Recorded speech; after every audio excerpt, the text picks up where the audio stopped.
Magandang araw. Welcome to my YouTube channel. From a politician's desk, ako po, ang pambansang Yormi ng Bayan.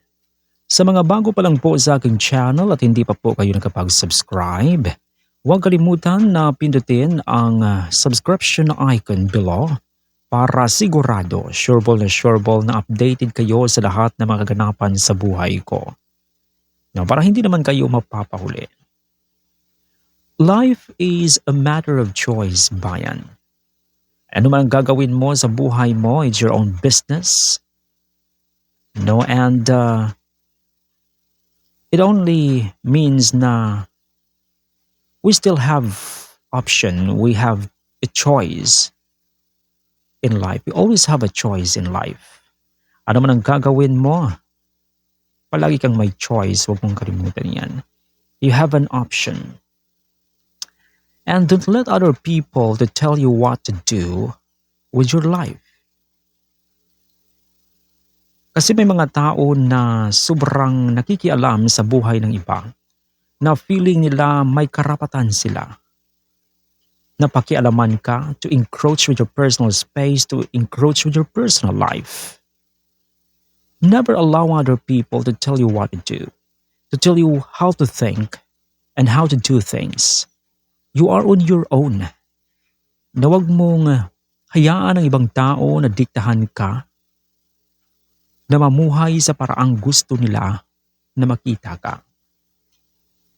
You are unique, you are special, you are extraordinary.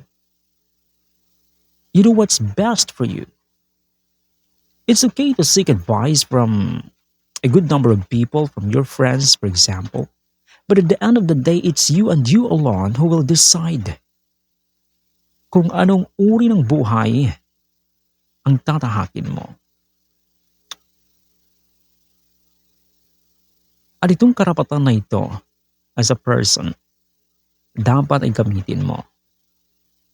Dapat ikaw ang bumuo ng sarili mong buhay, ikaw ang bubuo ng sarili mong pangarap, ikaw ang gagawa ng mga sarili mong desisyon sa buhay.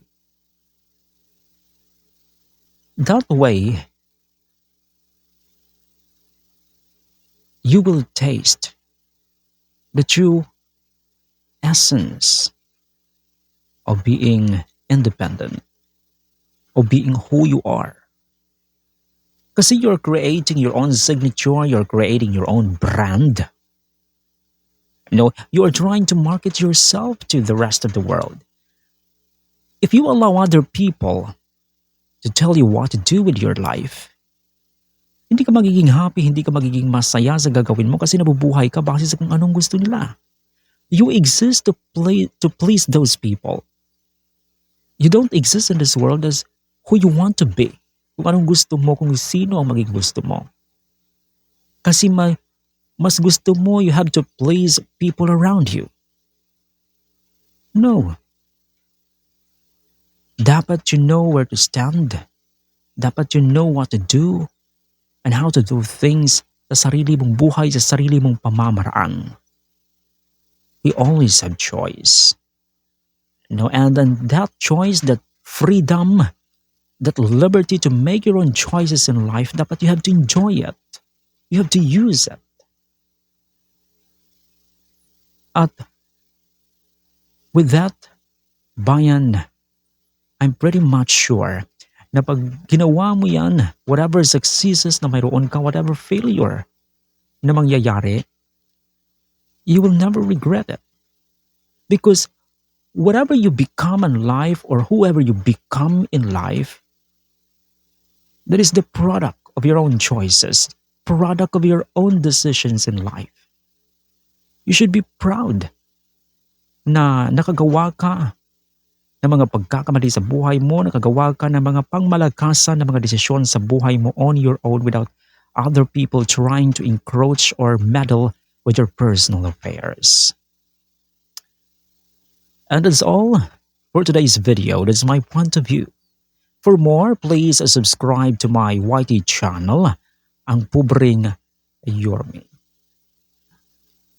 Hanggang sa muli, maraming salamat. Bye-bye. See you on my next video.